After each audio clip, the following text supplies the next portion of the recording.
Well, you know what's really interesting is if you go back pre-1950s, Black American families were more likely to still have their mum and dad married.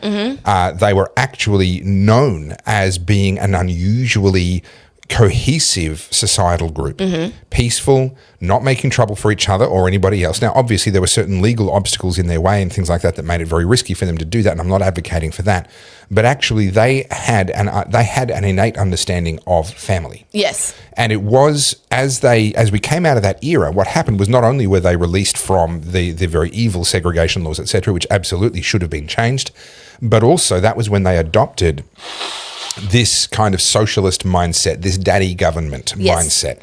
And now that's a conspiracy theory about how the CIA put crack pipes in there and, all sorts of stuff. And I don't know about that conspiracy theory precisely, but I do know for a fact that it is now on the record that the FBI actually worked with the US government to try and get women into work during the 1960s and 70s. They wanted more taxpayers. Because they needed more taxpayers. They needed to grow the GDP. So we know the government manipulates these things. Not to bring her up again, but I will.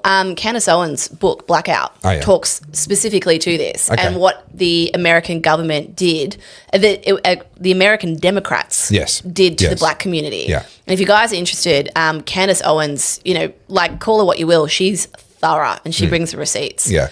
And so this comes back to something we've talked about before, how young people today are looking at their parents and saying, I don't want to be you. Then they're looking at their grandparents oftentimes, we're talking younger people, and they're looking at them going, actually, I don't want to be you either, because there's multiple generations of complete family failure now. And they're reaching for something even older. And in the case of Black American communities, they're actually now, I believe, reaching back to the time when being a Black American family was not directly and strongly correlated with broken homes and divorces and all kinds of other nonsense. They're reaching for that time. And I think it is really heartening. We're seeing so much evidence, and you brought up more of it today. We're seeing so much evidence that young people around the world, but especially the young people from these minority groups, are actually rejecting a lot of that identity politics. Yeah, absolutely. And I can't wait for the day when that happens amongst Indigenous communities here in Australia. We're not there yet. I don't think we're even close. I think we're at least 15, 20 years away from that. But there needs to come a day, and what will happen, I think, is, as we're seeing now, and it's not on the list for today, but the Victorian Supreme Court just ruled exclusive ownership to an Indigenous land claim in the northwest of Victoria. Now, this is something that hasn't happened in Victoria before. We've obviously recognised land rights and so forth, but now they're actually granting exclusivity. Basically, you get to decide who gets permission to come on the land and who doesn't. And what's happening, though, and I saw this in Wilcannia when I was there talking to Indigenous elders up there, they're given the land, or they're given the water, or they're given whatever it is that comes under the land rights and the Mabo decision. It's the vibe of the thing. Sorry, Castle reference, couldn't help myself. Still a great movie. But they can't actually do anything with it. Yeah. And this is what they're going to discover is, oh, we won the land, now what? Yeah. Okay, you get to sit there and be poor on that piece of land. Congratulations.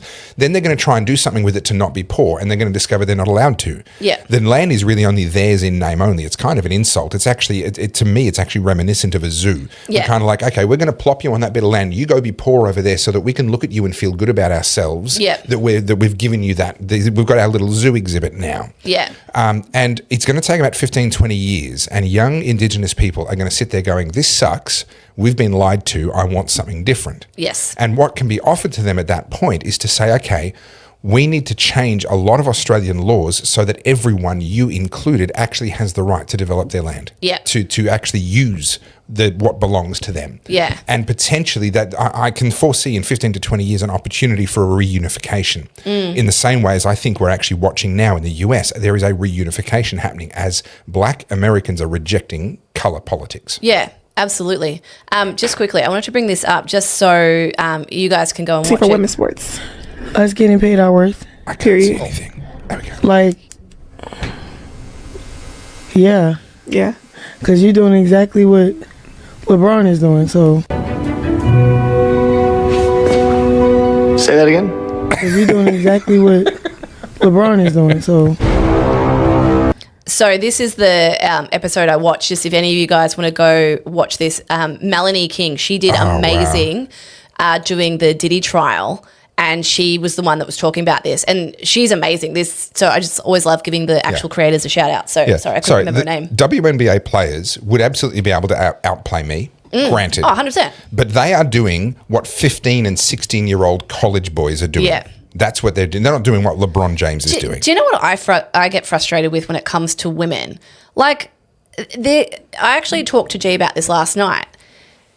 The problem with the left is, we've said this before, if everything's racist, nothing's racist. If everything's sexist, nothing is sexist. And they've taken genuine issues of oppression, sexism, and racism and conflated them with like all these microaggressions to the point now people on the right, and I can give you examples of this, are now denying that these things exist. Yeah. Let's speak about sexism for a second. Yeah. So men will now say, oh, you're playing the woman card. I'm like, no, hang on a minute. What happened to Moira Deeming is truly sexist. Yeah, that is 100%. a sexist, like that is as sexist as it gets. Pseudo, in my opinion, would not have tried that stunt on a male. No. But now, unfortunately, because of the polarization and the tribalism of everyone, if you try and talk about things that are genuinely concerning, like genuine racism, like genuine sexism, it gets immediately put in the woke category, and it's incredibly frustrating. But this is kind of, they've made their bed in a way, and I'm not saying that it's a good thing, but I'm saying this is the natural extension of everything being racist, of everything being sexist, of everything being oppression. It means that nothing is. So now the genuine victims get swept under the rug. Yeah. But back to some more good news. Yes. So this, you know the Coldplay thing, right? I should probably use that one. Oh, yes, yeah. We talked about it on Monday. Yeah, yes. so we talked about it on Monday. So this has been circulating. Now, this is a fake statement, and it's clearly written by AI. But this went mega viral. So fake in the sense that it was not released by the person. No. Yeah, it's not real. Yeah, okay. Yeah. And you can tell also it's been screenshot a billion times. Yeah. Pardon me, it's very pixelated. But the reason I'm bringing this up, the statement's irrelevant. It's 2025 feminist speech for sure. I'll read you it. To those who expect tears, I don't cry for clowns. I schedule, I document, and I reel bit. I'm a girl boss. Like, it's that kind of letter. You guys can go and look at it. It's insufferable. And was it done as parody? Oh, I think someone was just like, the problem with these viral moments is people then try and pretend they're either the children, the cousin, the friend, and they jump on it to try and get a following. But they're also Rorschach tests. People see in them whatever they want to see. Yes. So if someone wants to see sexism everywhere, they're going to observe sexism. If someone wants to see, whatever it may be, oppression, they're going to be able to see it. People are saying, oh, you shouldn't laugh at this. Cheating is always bad. Blah blah blah.